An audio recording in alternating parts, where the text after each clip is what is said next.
आज बहुत ही सुंदर दिन है। एंड इस दिन के अंदर भगवत गीता को सुनना और मौन में एंटर करना बहुत ही पायस माना जाता है। आज हम चैप्टर 6 को एक नए रूप में देखेंगे।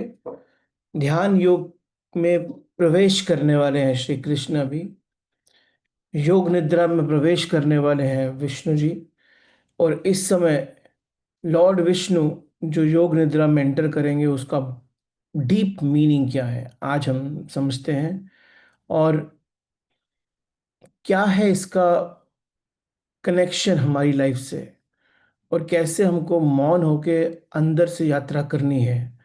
आज हम इस 2 वर्सेस को एक सूत्र मान के चलेंगे, लेकिन वो 2 वर्सेस के बियॉन्ड भी हम बहुत सारी बातें करेंगे। But before we start, let's start our day with prayer, and then we'll move on to the the session, the verses.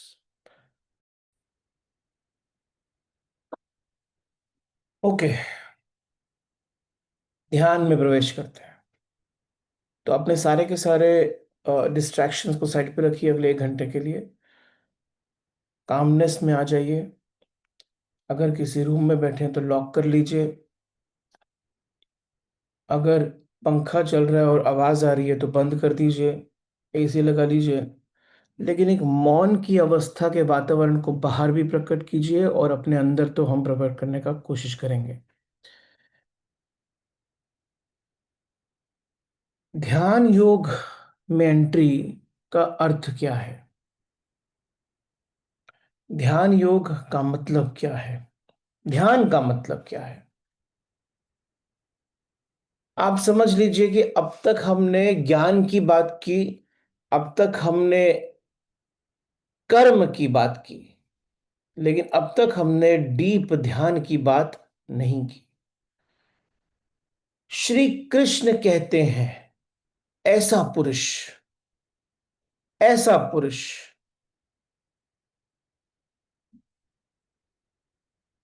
जो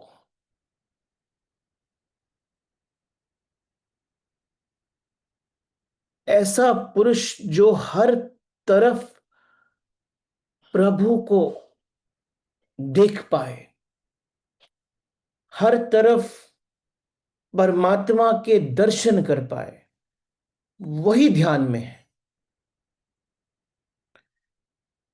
प्रभु का ध्यान, ईश्वर का ध्यान, उसकी जो प्राइमरी शर्त है, उसकी जो प्राइमरी कंडीशन है, वो है समत्व को उपलब्ध होना। समत्व को उपलब्ध होना, निष्कंप जिसका चित्त हुआ, ऐसा व्यक्ति फिर एकांत में और अंतर गुहा में प्रभु को ध्याता है। और जब वो प्रभु को ध्याता है मतलब उसको अपना लेता है। और जब वो प्रभु को अपना लेता है, ध्या लेता है, पहन लेता है, ऐसा पुरुष प्रभु को ही चारों तरफ महसूस कर सकता है।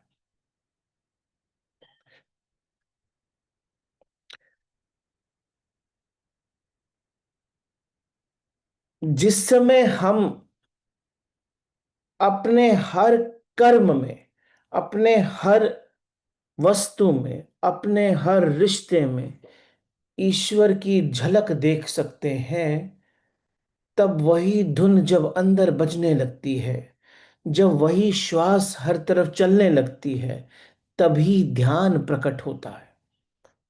ध्यान का अर्थ है जिसके साथ हम आत्मसात होकर एक हो गए। नहीं तो ध्यान नहीं है। अगर आप भी बच गए तो ध्यान नहीं है। ये हमने लास्ट टाइम पे इस पे बात की थी। अगर हम ध्यान में आपने खुद को भी बचा लिया तो भी ध्यान नहीं है। ध्यान का अर्थ है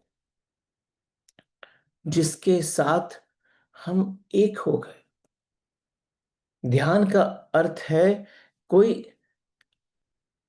कोई दूसरा दिखना बंद हो गया। ध्यान का अर्थ है कि हमने प्रभु के नमस्कार में स्वयं के शीश को कटा दिया।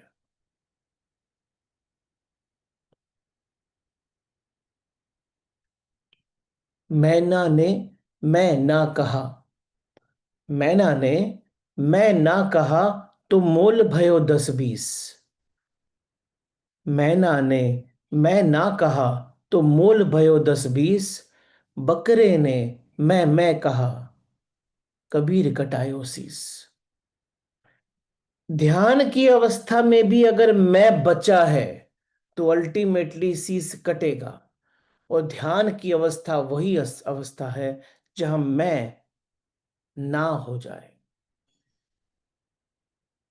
यही वो स्थिति है, यही वो स्टेट है,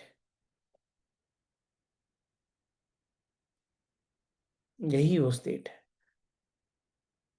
तो श्लोक 9 और श्लोक 10 में एक संयोजन था। श्लोक 9 में, 9 श्लोक में योगी की सामाजिक दृष्टि की बात की थी, सबके प्रति समता का भाव। और श्लोक 10 में योगी की अंतरंग साधना की बात की थी, यानी कि अकेलेपन और वैराग्य से ध्यान। जब विवेक का जन्म हो जाता है अंदर, तो एक अलोननेस का जन्म होता है। लोनलीनेस का नहीं, अलोननेस। यानी आपको ये फील आता है कि अलोननेस का अर्थ है सब दिख रहे हैं लेकिन सब में मैं ही हूं। मैं दिख रहा हूं लेकिन मैं भी वही है। ये अहंकार में नहीं है, ये परमात्मा में है, ये अवेयरनेस है। यही ध्यान की अल्टीमेट स्थिति है।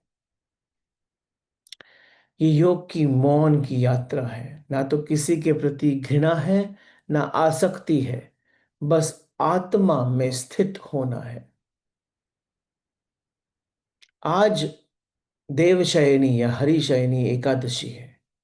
देवशयनी या हरिशयनी, कुछ भी बोलो, एकादशी का शब्द शाब्दिक और आध्यात्मिक अर्थ गहराई से समझने लायक है।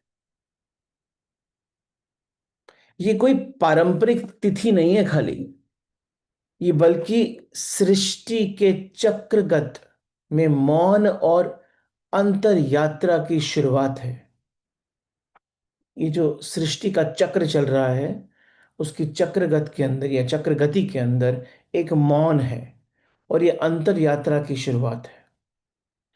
जरा शब्दों को देखते हैं। देव शयनी एकादशी। देव यानी कि स्वयं ईश्वर, इसमें कहते हैं विष्णु जी या दिव्य चेतना। शयनी, जो शयन करे, जो विश्राम में चला जाए। एकादशी यानी चंद्रमास की 11वीं तिथि। ये वो दिन है जहां पर भगवान विष्णु योग निद्रा में प्रवेश करते हैं। योग निद्रा का अर्थ क्या है?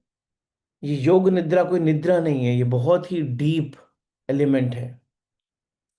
ये वो दिन है जब भगवान विष्णु, जो कि संचालन शक्ति है, ब्रह्मा विष्णु महेश, कर्म करने वाली शक्ति आती है भगवान विष्णु से।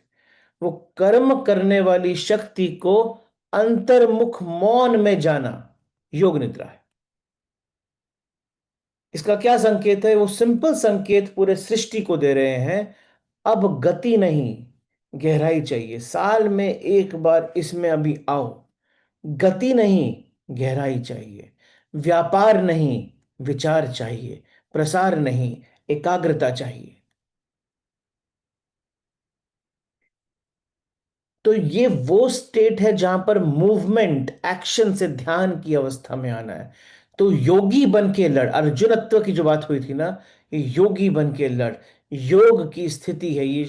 स्वयं भगवान विष्णु योग निद्रा में जाकर शीश सागर पर तटस्थ लेटे हुए पूरे के पूरे ब्रह्मांड का संचालन करेंगे योगी बनकर। ये चतुर्मास का प्रारंभ है, ध्यान और साधना की ऋतु है। ये वो ये वो टाइम है जहां पर शरीर, मन और आत्मा का परिशोधन है। परिशोधन मतलब complete cleanliness, complete complete detox of both body, mind and spirit. सबका, तीनों का, शरीर, मन और आत्मा।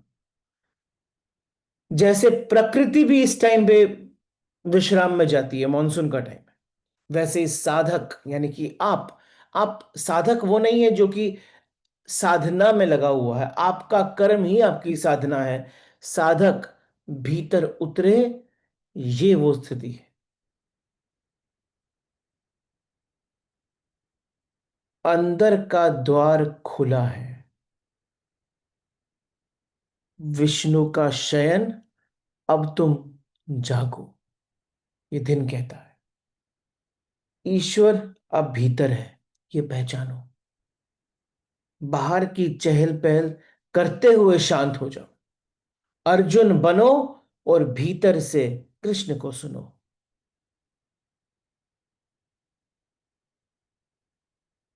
एकादशी का केवल अर्थ 11वां दिन नहीं है। एकादशी प्राइमरीली एकत्व में दशा प्राप्त करना है। एकत्व में पूर्ण स्थिति की अवस्था प्राप्त करना है। दशा मतलब पूर्ण स्थिति की अवस्था। एकत्व में दशा प्राप्त करना है, यानी कि जब साधक विष्णु की तरह भीतर टिक जाए, वही असली शयन है। ये सृष्टि के मौन का संदेश है। ये सृष्टि के मौन का संदेश है। अब बाहर मत भागो, भगवान विश्राम में है। अंतर गुहा में प्रवेश करो, भीतर लौटना शुरू करो, चेतना में ठहरना शुरू करो और मौन से जुड़ जाओ। योग निद्रा, योग का तो सब जानते हैं, एकत्व यानी कि संपूर्णता। निद्रा मतलब शून्यता में उतरना। निद्रा का अर्थ है शून्यता में उतरना। योग निद्रा का अर्थ सामान्य निद्रा नहीं है। ये वो स्थिति है जहां शरीर सो रहा है पर चेतना पूर्ण रूप से सजग हो चुकी है। पूर्ण, पूर्ण, पूर्ण, पूर्ण मद, पूर्ण मिधम। ये वो स्थिति है जहां पर आप इस वर्ष को अंदर गूंजता हुआ देखो।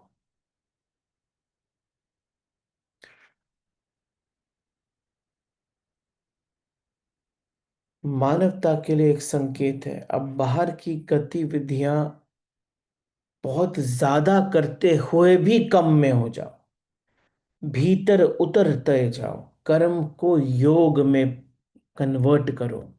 वही करो जो स्थायी है, जो इटर्नल है। विवेक को जन्म दो, वही सुनो जो मौन में बोलता है। वही करो जो स्थायी हो, वही सुनो जो मौन में बोलता हो। योग निद्रा सर्वोच्च ध्यान की अवस्था है। सर्वोच्च ध्यान की अवस्था है। ये वो अवस्था है जहां विचार होते नहीं, अहंकार विलीन होता है, क्रियाएं रुकती नहीं पर मौन हो जाती हैं, चेतना स्वयं में स्थिर हो जाती है। करता रहता है, ना कर्तव्य, केवल होना बचता है। ना करता रहता है, ना उसका कर्तव्य, सिर्फ बीइंग यानी कि सिर्फ होना, यानी कि सिर्फ एम बचता है। ये वो स्थिति है जहां भगवत गीता का ज्ञान अंदर से जन्म लेता है, शिवोहम की अवस्था प्रकट होती है और आपके शीश से स्वयं क्षीर सागर, स्वयं गंगा भगवान शिव की तरह प्रकट होनी शुरू होती है। जब शरीर सोता हो और आत्मा जगी हो, वो योग निद्रा है। जब आप स्वयं स्वप्न नहीं देखते, जब स्वयं को देखते हो, वो योग निद्रा है। ये सोने की कला नहीं है, जो कि इसको सोने के पहले करना है, ये सोने की कला नहीं है, जागने की सबसे बड़ी कला।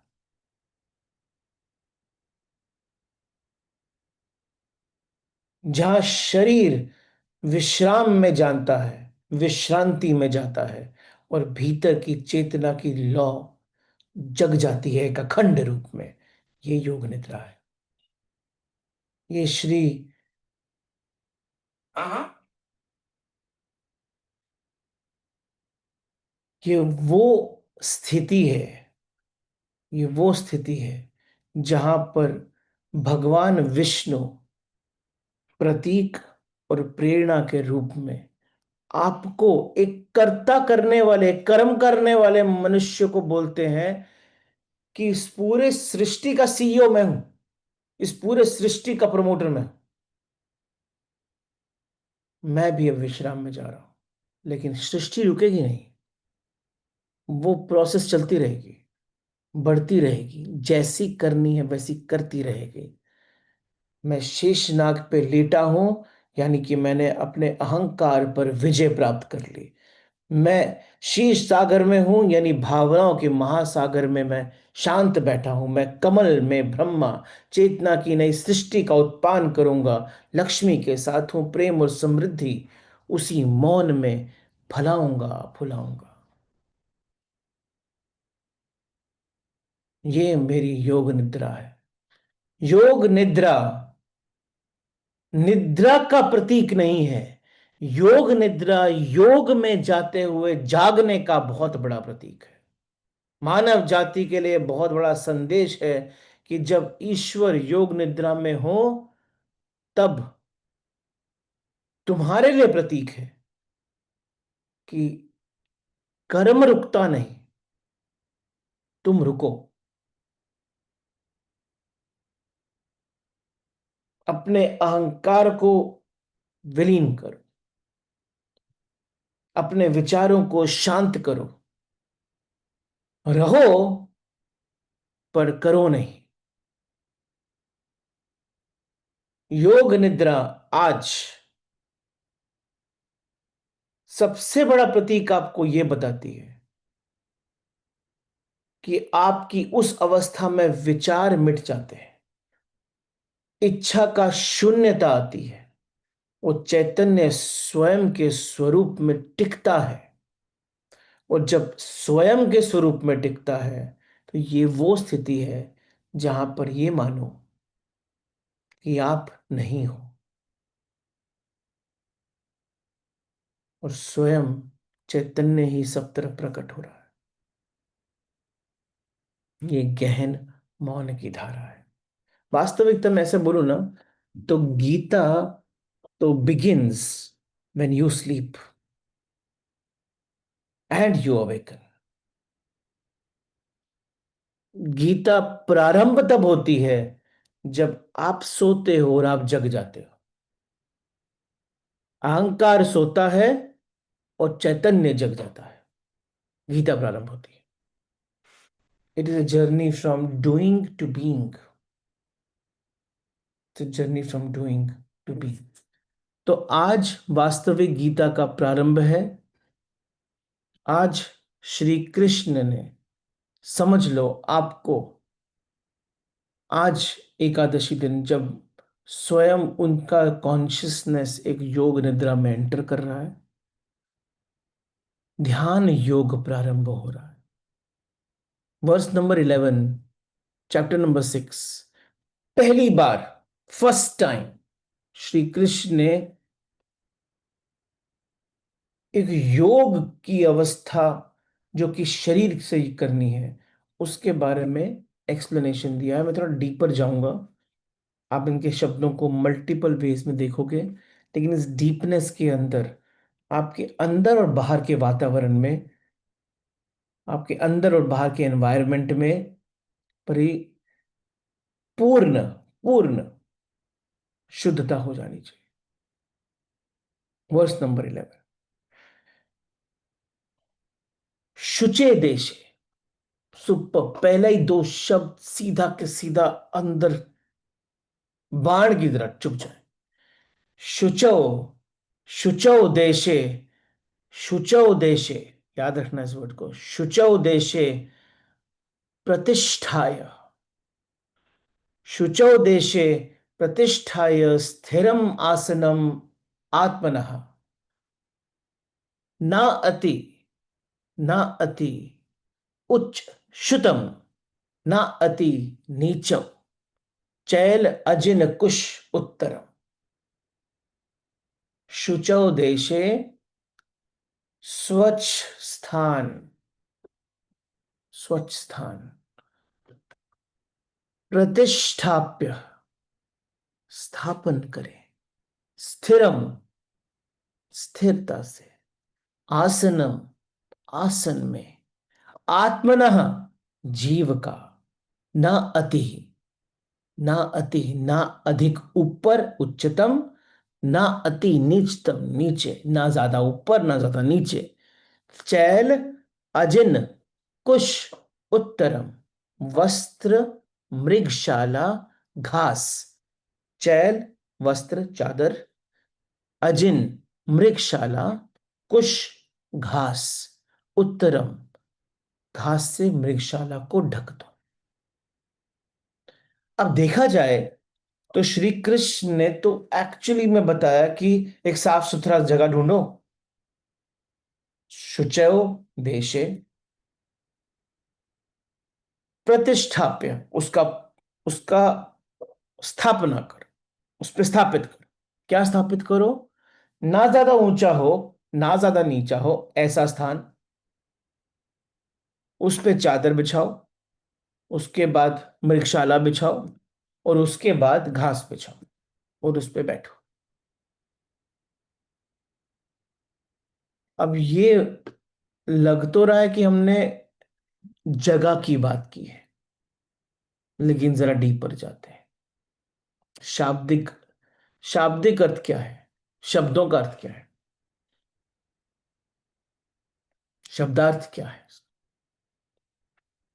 एक योगी को एक शांत पवित्र स्थान पर, जो अधिक ऊंचा या नीचा ना हो, कुश यानी घास, मृगशाला हिरन की खाल, और कपड़ा चादर बिछाकर एक स्थान, आसन बनाना चाहिए।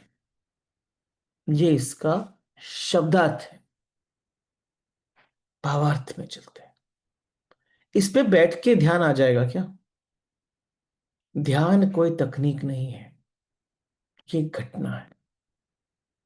उस घटना को घटने देने के लिए सही ऊर्जा मंडल की जरूरत है। श्री कृष्ण ऊर्जा मंडल की ही बात कर रहे हैं। श्री कृष्ण ऊर्जा मंडल की ही बात कर रहे हैं। शुचौ देशे, ये केवल दो शब्द नहीं है। शुचौ देशे बहुत डीपर कॉन्वर्सेशन है। ये ध्यान और योग की पूरी भूमि को निर्धारित करने वाला मंत्र है। ये तो शुचो देशे एक सूत्र है। शुचो देशे प्रतिष्ठाप्य, यानी अर्थात एक पवित्र स्थान पर अपना आसन स्थापित करो। जरा समझें शुचो देशे का, शुचो देशे का मतलब क्या है। शुचि मतलब पवित्र, देश मतलब स्थान। ऐसे स्थान पर बैठना जो पवित्र और शांत हो। परंतु पवित्रता का अर्थ सिर्फ स्वच्छता या सफाई नहीं है। ये ये ऊर्जा की पवित्रता है, ये ऊर्जा की शुद्धता है। ये भावात्मक मौन है, और का अंतरिक्ष का आत्मा के अनुकूल होना है। आत्मानुकूल होना है, आत्मा के अनुकूल होना है, आत्मा के प्रतिकूल नहीं, अनुकूल होना। अंतरिक्ष का आत्मा के प्रतिकूल अनुकूल होना, भावात्मक मौन होना, और ऊर्जा में शुद्धता होना, यह है शुचोदेशे। ये बाहर की नहीं, भीतर की भूमि की भी बात की है। ना ज्यादा ऊपर, ना ज्यादा नीचे, मतलब समत्व। ना ज्यादा हाई अहंकार, ना ही अपने को शुद्र मानना। समत्व। श्री कृष्ण तो पहले ज्यादा ऊपर ज्यादा नीचे तो बोल, कोई भी एक्सट्रीम में रहते ही नहीं। ना ज्यादा ऊपर ना ज्यादा नीचे, मतलब क्या? दोनों में अहंकार है। अपने को कम मानना अहंकार, अपने को बहुत मानना अहंकार, बीच में रहना समत्वता। ये बाहर की भूमि की बात सिर्फ नहीं की है, ये भीतर की भूमि की भी बात की है। ध्यान की भूमि एक्चुअली में बाहर नहीं होती, ये भीतर होती है। लेकिन बाहर की ऊर्जा का संतुलन भीतर के द्वार खोलने में सहायक होता है। इसीलिए जब मैं एंटर भी करता हूं तो मैं आपसे भी क्या बोलता हूं कि कमरे में बंद हो जाओ, मोबाइल को साइड पे रख दो, साफ सुथरी जगह पे बैठ जाओ, सांस लो, शुद्ध करो। सांस लेने से शुद्धता होती है। विचारों को कम करो। अब हम इसके लिए रेडी हैं सुनने के लिए। तो मैंने पहले क्या किया, बाहर के वातावरण की बात की, फिर अंदर के वातावरण की बात की। सेम बात श्री कृष्ण ने की, पहले दोनों वातावरण को एक रेजोनेंस में लेकर आओ। ध्यान की भूमि तो भीतर ही है, लेकिन बाहर का वातावरण आपको उस भीतर की गुफा में एंटर करने के लिए सहायक है। शुचे देशे वो स्थान है जहां ध्वनि मौन में बदलने लगती है। ये वो स्थान है जहां गंध, सुगंध ध्यान में विलीन हो जाती है। ये वो स्थान है जहां ऊर्जा खींचने नहीं, धारण करने लगती है। किसको? किसको ऊर्जा धारण करती है? ऊर्जा आपके अंदर की आत्मा की ऊर्जा को धारण करती है। अर्थात शुचे केवल बाहर झाड़ू पोछा मारना नहीं है, ये ऊर्जाओं की सुगंधित सुगंधित शुद्धता है।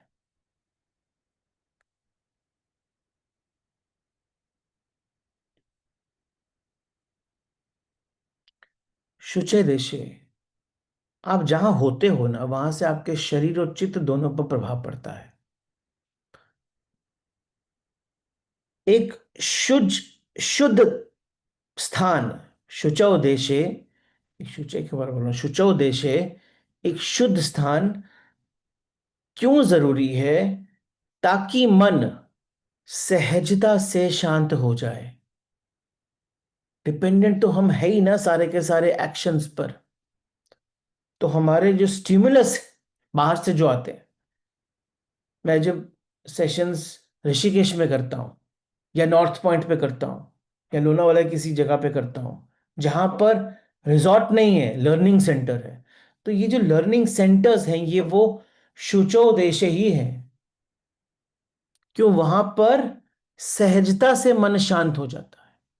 ऊर्जाएं व्यर्थ दिशाओं में नहीं जाती हैं, फालतू में डिस्ट्रैक्ट नहीं होती हैं, और साधक केंद्र में उतर सकता है।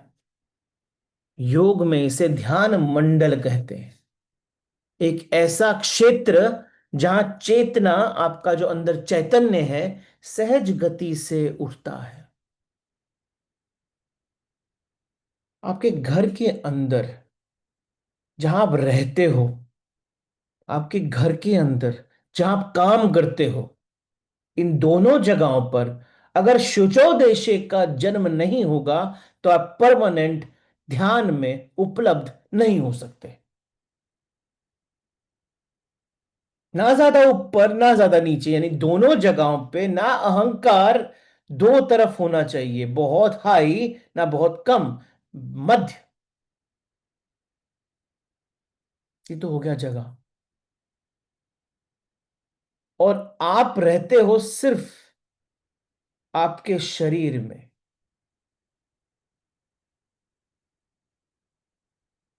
इस ध्यान मंडल को क्रिएट करने की रिस्पॉन्सिबिलिटी आपकी। आपके जहां पहुंचते ही ऐसे ध्यान का मंडल बन जाना चाहिए कि आप जहां पहुंचे वहां पर बाकी लोग अशांत हो तो शांत हो जाने चाहिए। बाकी लोगों में मनों में शंका हो तो उनको क्लैरिटी आ जानी चाहिए, ना कि बाकी लोगों की अशांति आपके अंदर चली जानी चाहिए।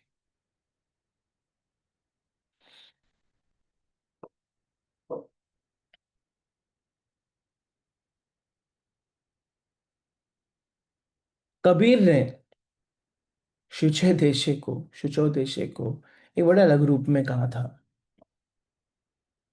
वो भीतर के आयाम की बात करते थे हमेशा ही, वो तो कभी बाहर के बारे की बात ही नहीं की। माटी कहे कुम्हार से, तू क्या रोंदे मोहे, एक दिन ऐसा आएगा मैं रोंदूंगी तोहे। ये दोहा शुचो देशे का भीतर का आयाम है। कबीर कह रहे हैं कि यदि तुम अपने भीतर के देश को पवित्र नहीं करोगे तो एक दिन तुम्हारा ही शरीर मिट्टी बन जाएगा, और तुम वहीं, और वो तुम्हें वहीं रौंद देगा। शरीर की भूमि को पवित्र करो, शरीर की भूमि को, मन की भूमि को मौन करो, और आत्मा की भूमि को नम्र करो। यही शुचौ देशे की तीन रूप से व्याख्या है। शरीर की भूमि को पवित्र करो, मन की भूमि को मौन करो, और आत्मा की भूमि को नम्र करो। तो भौतिक, मानसिक और ऊर्जात्मक तीनों बातें हैं।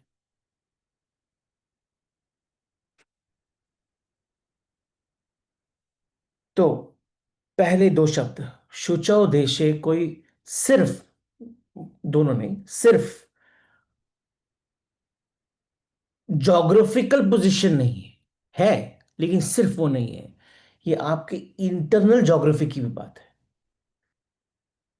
ये आपके भीतर और बाहर के बीच की ऊर्जा का कनेक्शन है। अगर बाहर शांति और अंदर शांति, तो क्या रेजोनेंस है, तो शरीर गायब। ये वो भूमि है जहां शरीर विलीन हो जाता है, मन मौन हो जाता है, आत्मा ध्यान के द्वार पर चली जाती है। श्री कृष्ण की यह पंक्ति बताती है ध्यान एक मनोदशा नहीं, एक वातावरण है, भीतर और बाहर के बीच का। अब सोचो ये बात वो कर कहां रहे हैं, कुरुक्षेत्र की भूमि में, जहां बाहर तो शुचो देशे नहीं है। तो क्यों बात कर रहे हैं ये इसलिए बोल रहे हैं कि जिस स्थान पर आप हो, आसपास को छोड़ो, जिस स्थान पर आप हो उसको शुचो देशे बना दो। आपके कदम पांव जहां खड़े हैं, आप जहां बैठे हो, उतना ही छोटा सा सर्कल बनाओ एक अपने आसपास। उस आभा मंडल को इतना शुद्ध कर दो कि उस आभा मंडल के अंदर शुचो देशे का जन्म हो जाए। उस आभा मंडल के बाहर की आभाएं यहां जैसे ही अंटर करे शुद्ध हो जाए, और आप और उस आभा मंडल के बीच का ऐसा रेजोनेंस हो कि आपके भीतर और बाहर की ऊर्जा एकदम ऐसा वातावरण क्रिएट करें जिसमें मन मौन हो जाए, शरीर विलीन हो जाए, और आत्मा ध्यान के द्वार पर खड़ी हो जाए। अब आते हैं नेक्स्ट तीन बड़े सुंदर शब्द। ना ऊपर ना नीचे तो हमने एक्सप्लेन कर लिया। अब उसके बाद तीन शब्दों को एक ही शब्द में बोला बड़ा सुंदर तरीके से। चैल अजिन कुश उत्तरम, वस्त्र यानी कि चादर, अजिन मृगशाला, कुश घास। तीन। कुशा का अर्थ क्या है? कुशा शब्द से, कुश शब्द से ना कुशल भी आता है। बाद में समझाऊंगा कि कुश और कुशल का क्या कनेक्शन है। कुशा का अर्थ है धरती से जुड़ी जड़ों की ऊर्जा, धरती से जुड़ी जड़ों की ऊर्जा। मृगशाला वन का मौन, असंगता, और जहां आप हो वहां स्थिरता। चादर शीतलता और कोमलता। ये तीन इसके भावों के अर्थ हैं। मैंने शब्दार्थ बताया। कुशा मतलब घास। ऊपर से नीचे आएंगे, श्री कृष्ण नीचे से ऊपर बात किया, ऊपर से नीचे आएंगे। ऊपर रखो घास। धरती से जुड़े जड़ों की ऊर्जा, घास। भावार्थ। अभी ये परोक्ष अर्थ है, अभी भी अपरोक्ष अर्थ मैं आपको बताऊंगा। तो प्रत्यक्ष अर्थ है घास, परोक्ष अर्थ है धरती से जुड़ी जड़ों की ऊर्जा। मृगशाला शब्दार्थ है मृग की शाला। अजय इज मृगशाला, हिरण का। परोक्ष अर्थ है वन का मौन। मृग जो है ना, मृग, वो वन के मौन को रिप्रेजेंट करता है। एक्शन में रहता है लेकिन मौन को रिप्रेजेंट करता है। असंगो अहम को रिप्रेजेंट करता है। स्थिरता को एक्सप्रेस रिप्रेजेंट करता है। उसकी आंखों में देखो और उसकी एक्शन में देखो। एक्शन में चंचलता नहीं है, एक ग्रेस है। आंखों में स्थिरता है, मौन है।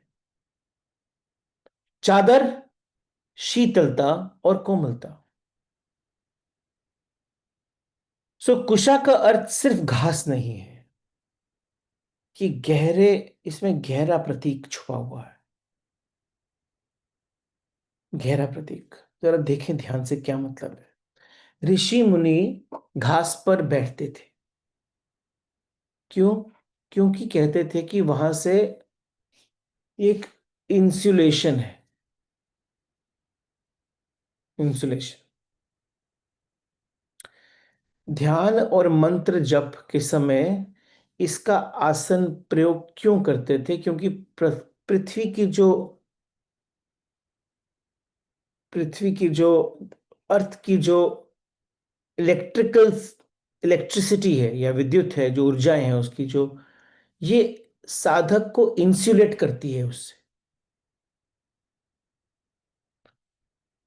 कुशा कोई साधारण घास नहीं है, वो एक ऊर्जात्मक सीमा खींचती है। मैंने कहा था ना, एक ऊर्जा की सीमा बना लो अपनी और इंसुलेट हो जाओ बाहर से।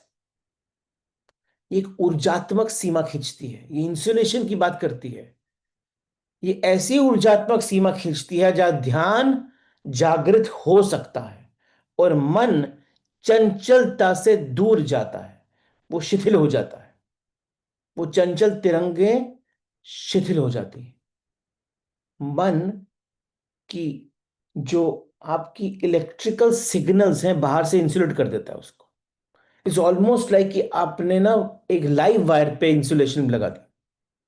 उसी तरीके से जब श्री कृष्ण कुरुक्षेत्र में बात कर रहे हैं तो कह रहे हैं कि अपने आसपास कुशा बना दे, डाल दे। मतलब अपने को किसी भी बाहर की हैपनिंग से इंसुलेट कर दे।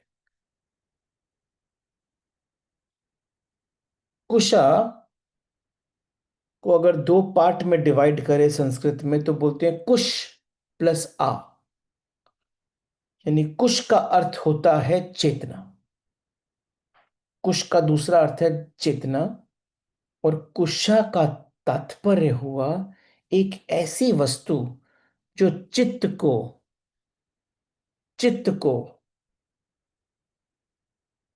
एकाग्र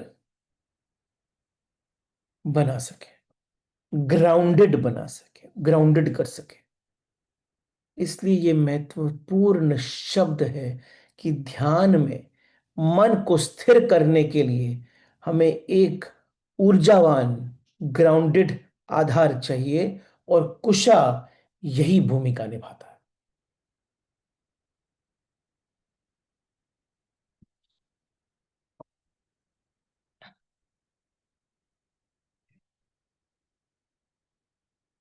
कुशा एक कवच की तरह बन जाता है। कुशा एक ऊर्जा का कवच बनाता है कि धरती और चेतना, स्थूल और सूक्ष्म के बीच का सेतु बनता है। तो पहला शब्द कुशा केवल घास नहीं है, ये मौन की जमीन है। तो यहां पर मौनता आती है, बस अब इंसुलेट हो गए सारे बाहर के एक्शन से। तो ये मौन की पृथ्वी है। ये योग का मौन रक्षक है, ध्यान की ऊर्जा है, और साधक के लिए एक मंत्र वेदना को धारण करने का एक पात्र के रूप में काम करती है। तो जब शरीर को आराम मिलता है तभी वो गायब हो सकता है।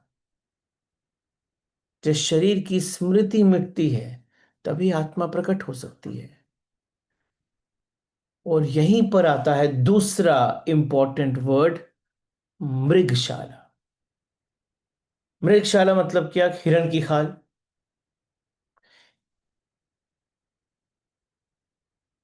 क्यों जरूरत है मृगशाला? बहुत स्ट्रॉन्ग प्रतीक है मृगशाला से।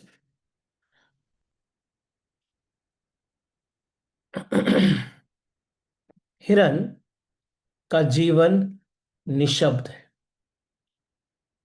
चिल्लाते देखा नहीं। सौम्य है, एकदम शांत है। निर्विकारी भी होता है। वो वन में निर्भयता से विच घूमता रहता है और अक्सर शिकार बन जाता है। इसलिए मृगशाला बनती है पूर्ण समर्पण और अहिंसक त्याग का प्रतीक। भगवत गीता में जब श्री कृष्ण बोलते हैं, मृगशाला को कुशा और चादर के बीच में रहने को कहते हैं। तो ये सूक्ष्म और स्थूल के बीच की कड़ी है। जिस समय जिस समय आपका मन आपका मन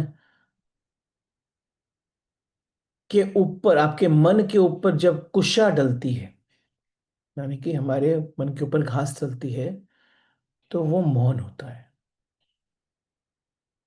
और जब उसके बीच में मृगशाला डलती है तो ये बात का प्रतीक होता है कि जिस तरीके से आज आप हिरन की खाल पे बैठे हो, मृग की शाला पे बैठे हो, तो ये वो प्रतीक है कि शरीर सिर्फ एक कपड़ा है।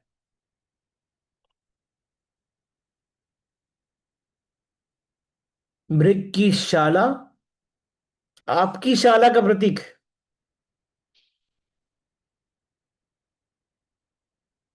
और उसके ऊपर बैठ के ध्यान करने का अर्थ है कि शरीर को के बियॉन्ड जाओ। ध्यान शरीर के परे ही उत्पन्न होता है।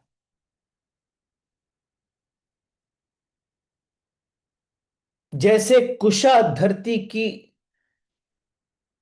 विद्युत, यानी कि धरती की इलेक्ट्रिसिटी से आपकी रक्षा करती है, मृगशाला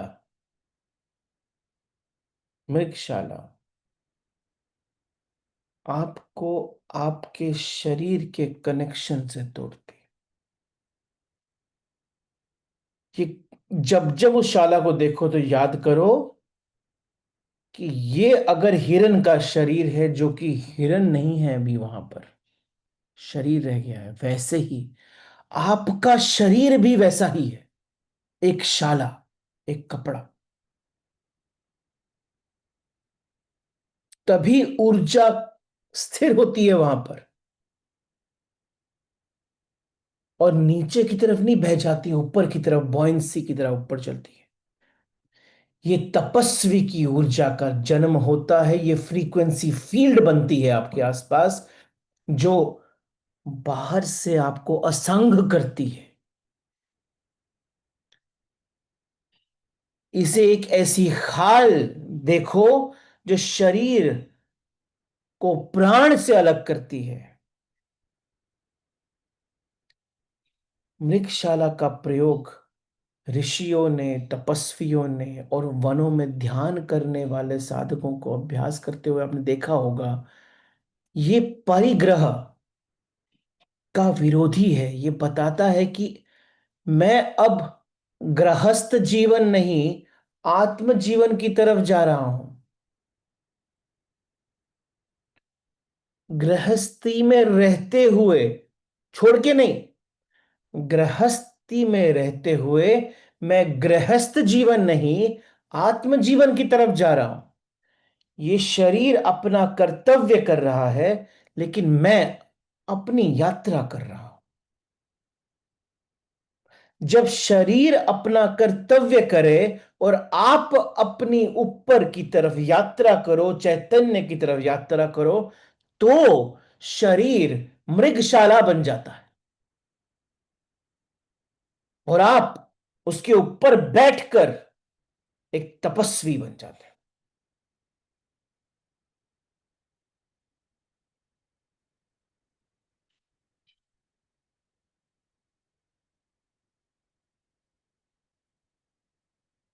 समग्र अर्थ अगर ध्यान से देखें तो मृगशाला त्याग और मौन, निर्वाण और मौन के शरण का प्रतीक है। ये आसन आपके ध्यान को लगाने के लिए नहीं बनाया गया है।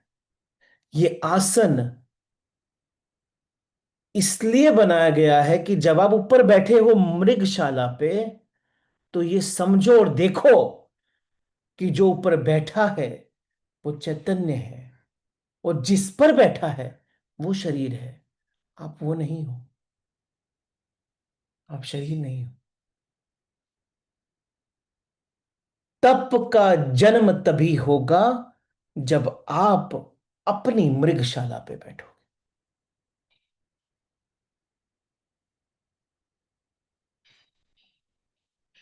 ये वो क्षण है जहां पशु से पुरुष और पुरुष से परमात्मा की यात्रा प्रारंभ होती है।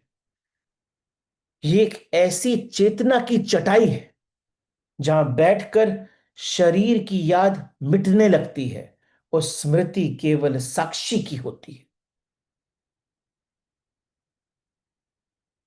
अब आते हैं योग आसन में चादर का अर्थ। जो पहला शब्द बोला था उन्होंने, चैल, चैला, वस्त्र।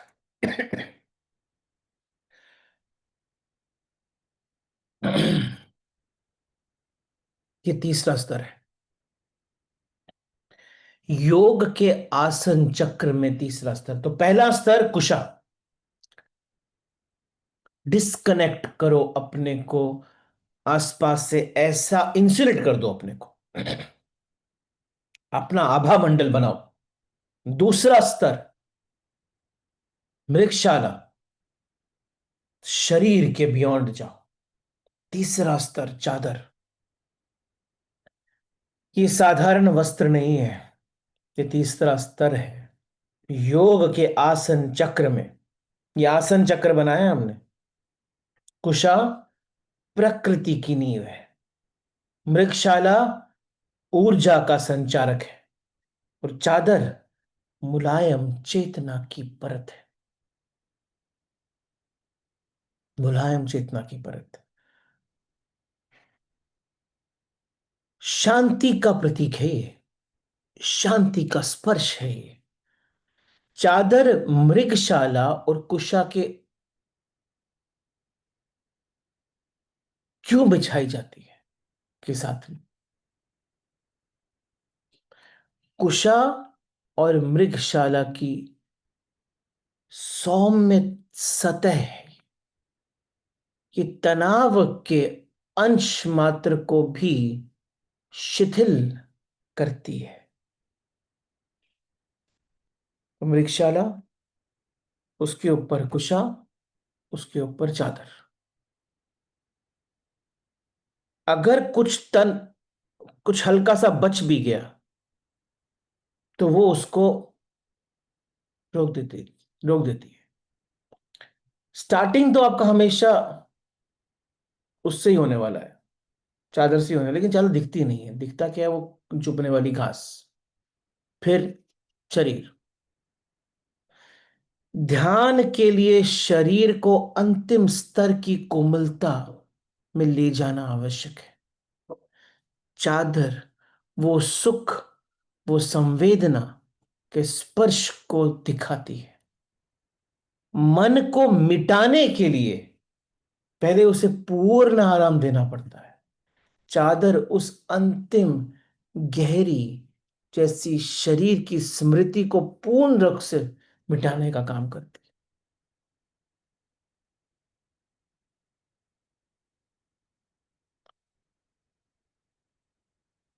नीचे क्या है? शरीर। उसके ऊपर क्या है? घास। उसके ऊपर क्या है? यानी मन की घास। उससे तो मैंने इंसुलेशन किया अपने को। घास नहीं होती थी तो मन की चुभन हमेशा रहती थी, गंदगी रहती थी, बाहर की अंदर आ जाती थी, ऊर्जाएं अंदर घुसती थी। तो मैली किसको करेगी वो? चादर को। कबीर का वो पोइट्री याद है? झीनी झीनी भीनी चदरिया, काहे कै ताना, काहे के भरनी। कबीर अपनी देह को, अपनी जीवन को चादर कहते हैं। ये तन, ये मन, ये अहम, ये सब झीनी चादरें हैं। वो तो ये भी बोलते हैं।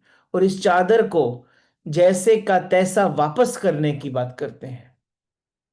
जब चादर बिछाकर योगी बैठता है, वह कबीर की भाषा में अपने अस्तित्व की झीनी परतों को देखना शुरू करता है।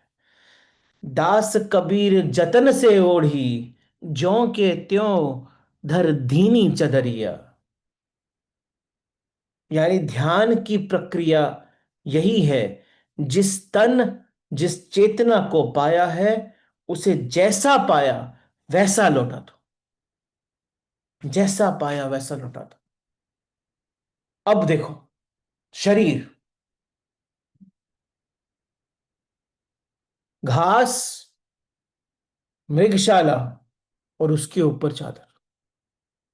कितना आपने अपने पूरे के पूरे एक्शन स्तर को देखा है? ये एक्शन स्तर पहले तो आपको इंसुलेट करेगा पृथ्वी से और वातावरण से। उसके ऊपर मृगशाला आएगी तो आपको चादर, आपका जो शरीर है वो स्ट्रांग होगा। उसके ऊपर जब मृगशाला आएगी तो शरीर स्ट्रांग होगा। शरीर से बाहर निकलोगे और जब चादर आएगी तो झीनी झीनी बात होगी। इन तीनों के ऊपर कौन बैठा है? इन तीनों के ऊपर बैठे हो आप।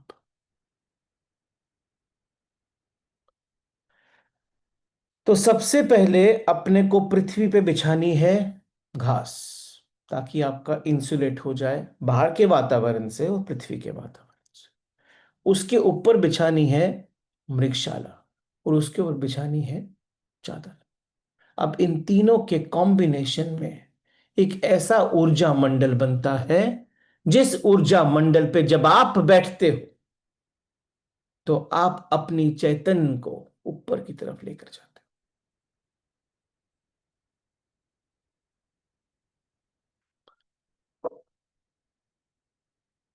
चादर ऊर्जा के स्तर का आधार है।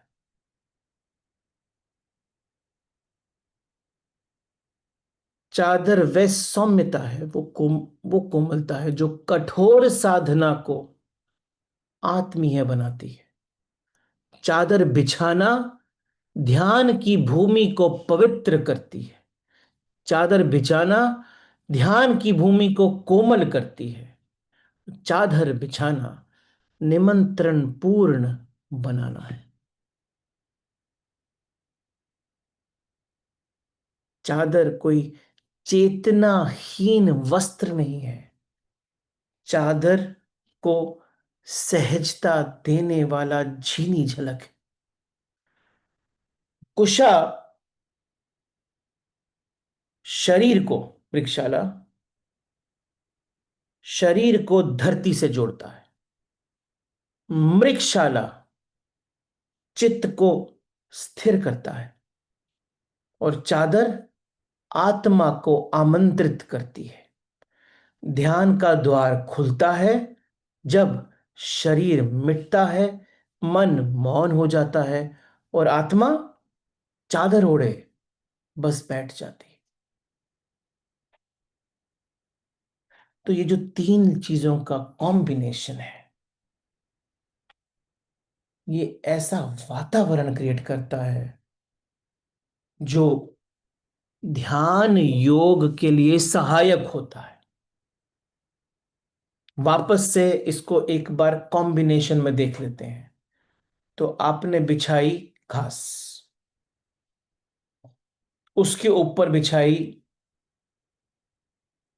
मृगशाला, उसके ऊपर बिछाई चादर, बन गया आसन। अर्थ क्या? शरीर को मिटाने के लिए कुशा शरीर को धरती से जोड़ती है। लेकिन किससे जोड़ती है? धरती से। अलग किस, इंसुलेट किससे करती है? सब तरंगों से। धरती को धारण करने का काम कुशा करती।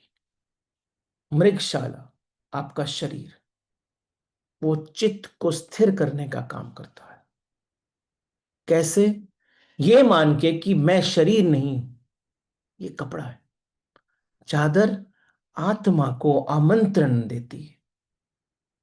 ध्यान का द्वार वहां खुलता है, शरीर मिटता है, मन मौन हो जाता है, और आत्मा चादर ओढ़े बस बैठ जाती है। यहां पर चेतना उग्रगामी होती है, ऊपर की तरफ चलती है, नीचे नहीं जाती, ऊपर जाती है। और जब यज्ञ, ये है यज्ञ।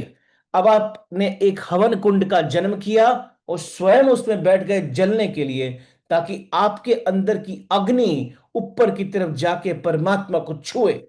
आत्मा की अग्नि परमात्मा को छुए और वह परमात्मा के साथ एकम की अवस्था में आ जाए।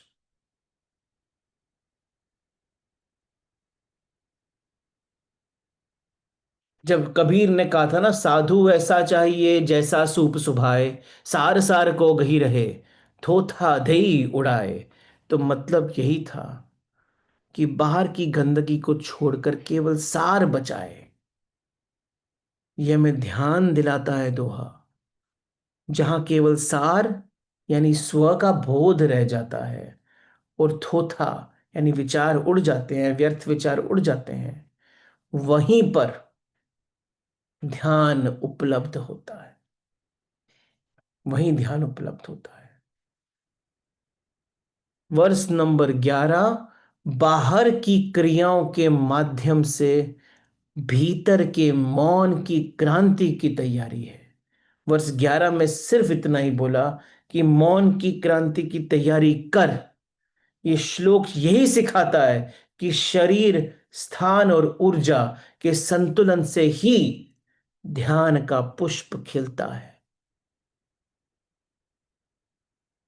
और तब जब वो पुष्प खिलता है, तब जहां आप होते हो, जैसे आप होते हो, जिस प्रकार से आप होते हो, आपके अंदर कैसी खुशबू फैलती है, ऐसी फ्रेग्रेंस का जन्म होता है, जो आसपास के वातावरण को शुद्ध तो करती ही है, लेकिन आपकी वो फ्रेग्रेंस परमात्मा को आमंत्रित भी करती है। आप परमात्मा तक नहीं पहुंच सकते, परमात्मा ही आप तक पहुंचेगा। आपको सिर्फ रेडी होना है। ये रेडीनेस है, ये सिर्फ रेडीनेस है। और की एकादशी वाले दिन आज की एकादशी वाले दिन इस प्रकार अपने को रेडी करो कि योग निद्रा का जन्म आपके कर्म में हो जाए। अंदर के विष्णु को झांको, अर्जुन बनो और कृष्ण को सुनो, अंदर के कृष्ण को। और अपनी भगवत गीता को लिखना आज से शुरू करो।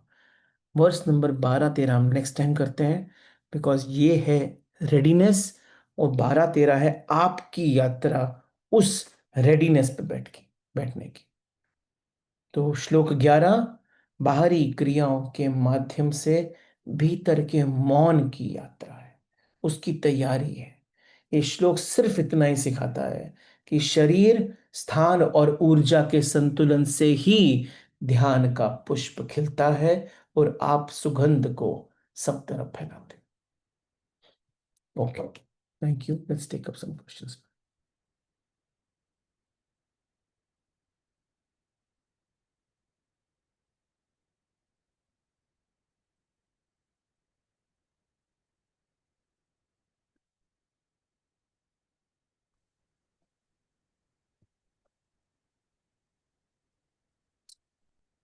हेलो।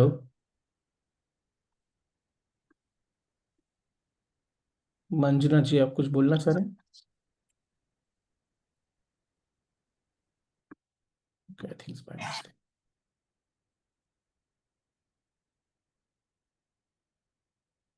एनी क्वेश्चंस है?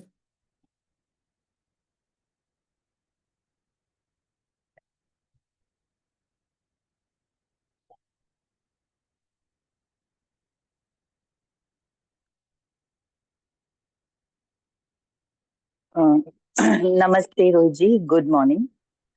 मैंने आधे से ज्वाइन किया, पर जब आप कबीर जी के दोहे का बोल रहे थे कि कोरी चदरिया ज्यों की त्यों हमें लौटानी है, तो मुझे ये क्वेश्चन है कि ज्यों की त्यों तो हम नहीं लौटाते, हम कुछ एक्सपीरियंसेस ले जाते हैं ना।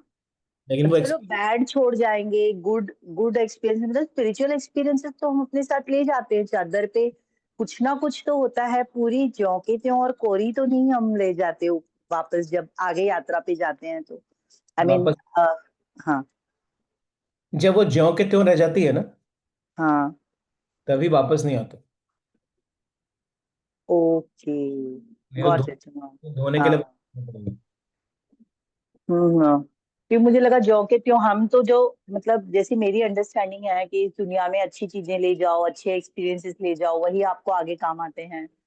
तो मुझे लगा जाएंगे तो कुछ एक्सपीरियंसेस ले जाएंगे। आपको ओके, आई गॉट इट। आप कुछ भी लेकर नहीं जाओगे ना, तभी आप वापस नहीं आओगे। Okay, got it. Clear, very clear, चाहे थैंक यू। अच्छा एक्सपीरियंस हो चाहे बुरा एक्सपीरियंस हो, आपकी चादर पे लगना नहीं चाहिए। Got that. Yeah. Okay. Okay. Okay, so good, thank you so much.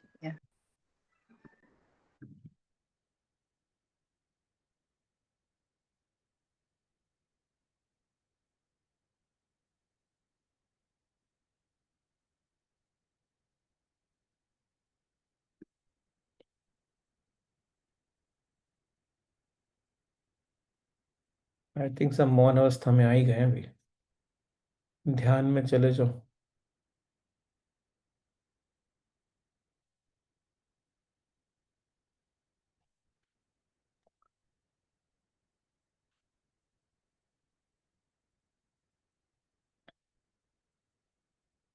Okay, I guess there are no questions, so it's okay.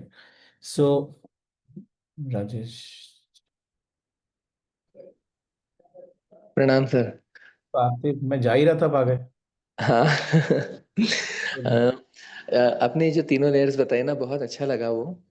जिसकी वजह से पता चला कि कैसे यानी आसन की तैयारी की जाए, लेकिन मृग चर्म का कैसा करें। कैसा करें मतलब? यही मानना तीन पड़ेगा लेयर। कि आप नहीं हो। हाँ। यही मानना पड़ेगा कि आप नहीं हो ना। हाँ। नहीं, ये आसन, आसन की तैयारी है ना ये। हम्म। तो आसन की तैयारी है, तो उस आसन की तैयारी में पहले चित्त को ये तो मानना पड़ेगा ना कि आप नहीं हो। हम्म। आप चित्त को मानना, आप ये मान, एटलीस्ट ये प्रैक्टिस तो शुरू करो कि आई बराबर। Am not this body. Hmm. वो जब तक उस प्रैक्टिस पे नहीं बैठोगे, तब तक आप चित्त के अंदर वो एलिमेंट भी नहीं डाल रहे हो। वो रियलाइजेशन बाद में आएगी, लेकिन तैयारी तो शुरू कर सकते हो। बराबर है। अच्छा, अभी आपने जो ये जो तीन लेयर आसन के बताए हुए हैं, ये फिजिकल आसन की तैयारी नहीं है, राइट। और हाँ, फिजिकल आसन की तैयारी पूरी नहीं है, लेकिन हम्म। जब तक आप उस आभा मंडल को क्रिएट नहीं करते, मैं बोलता नहीं हूँ कि आप रूम में आओ, अब चुप बैठ जाओ, सब हम्म। साइड पे रख दो, तो ये फिजिकल भी है ना एक टाइप से तो।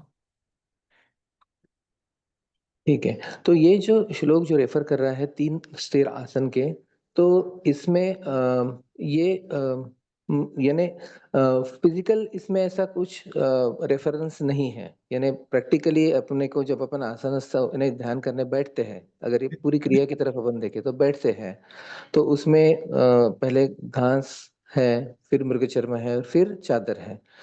तो ये फिजिकल तैयारी को रेफर नहीं कर रहा है। फिजिकल भी है, बोल तो रहा हूँ, फिजिकल भी है, लेकिन हम्म। फिजिकल से कुछ होगा नहीं। हम्म ये तो अंदर की भी करनी पड़ेगी, हम्म तभी रेजोनेंस आएगा। अच्छा। बराबर है। तो इतना यानी फिजिकल की तरफ इतना ध्यान देने की जरूरत नहीं है, वैसा देखा जाए तो। एग्जैक्ट नहीं देना है आपको, सिर्फ का मीनिंग समझना है। समझना है बस। अच्छा। वो आसन रेडी तो करना ही पड़ेगा ना, बैठोगे तो सीखेंगे ना। हम्म।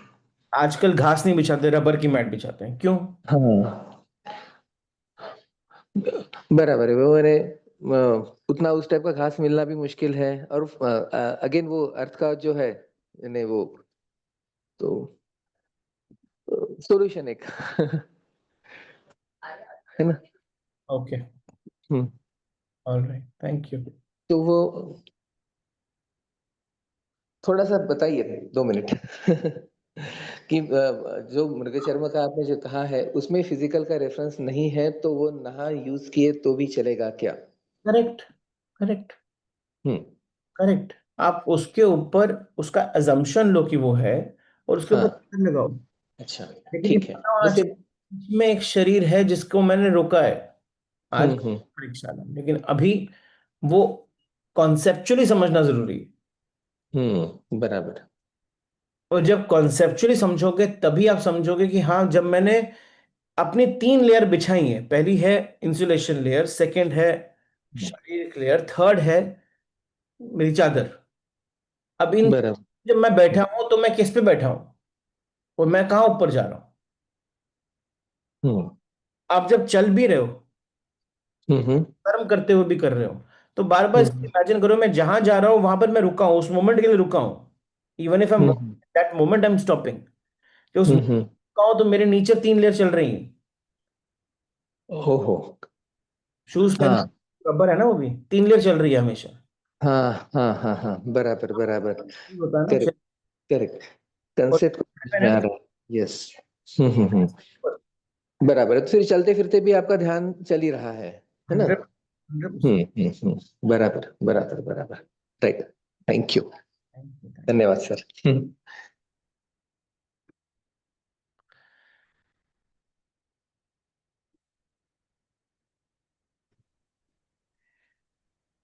Good morning, Rohit.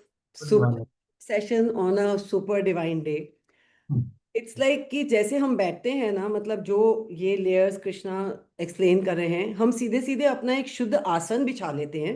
It could be a carpet आसन, इट कुड बी एनीथिंग जो भी गर्म ज्यादातर, कि हमारी एनर्जी नीचे ना जाए। और जब हम साधना करते हैं तो हमारी जो चेतना है वो ऊपर उठती है। So that is why we need that शुद्ध जगह। ऐसे नहीं कि कहीं भी आप अशुद्ध जगह में बैठ जाओ तो उसकी एनर्जी आपको कनेक्ट होती है और वो डिस्टर्ब करती है एनीवेयर। जैसे आपने वो जो विक्रमादित्य का एग्जाम्पल दिया था कि कोई absolutely dumb person also sat on Vikramaditya's seat and he got that wisdom because that had so much wisdom and the energy, that positive energy कि उसमें भी वो अंदर आ रही थी। सिमिलरली तो भी मतलब हम लोग जैसे करते हैं तो हम अपना एक स्मॉल कार्पेट आसन बिछाते हैं, उस पे बैठते हैं और उस पे साधना करते हैं, सो दैट हमारी नीचे एनर्जी नहीं जानी चाहिए। जो आप इंसुलेशन की बात कर रहे हो, जैसे how thermos is insulated, and when we are doing the sadhana, जो हमारे 7 चक्र हैं उसमें से हमारी धीरे धीरे धीरे धीरे एनर्जी ऊपर जाती है। फाइनली इट शुड रीच सहस्त्रार, जिस जिसका जैसा जैसा लेवल होता है वैसे जाती है। करेक्ट। दैट्स वाई तो कृष्णा ने उसको बहुत, और जो आपने इतना डीपली एक एक चित्त का और एक एक चीज का पूरा एक्सप्लेन कर दिया है कि that is why he is telling these layers. And वो शुद्धि, वो आउटसाइड का disconnection and inner connection deep is very important, then only ध्यान एग्जिस्ट, नहीं तो होता ही नहीं है। Correct, absolutely right. Thank you, love you. आपने बहुत ब्यूटीफुल एक्सप्लेन करा है, सॉलिड था थोड़ा, इसलिए थोड़ा सा पीपल आर कंफ्यूजिंग लाइक। ठीक है, thank you. Thank you so much. Okay, all right. Thank you very much. It was great connecting with all of you. We'll connect again next time. Please let's conclude today's session with a prayer.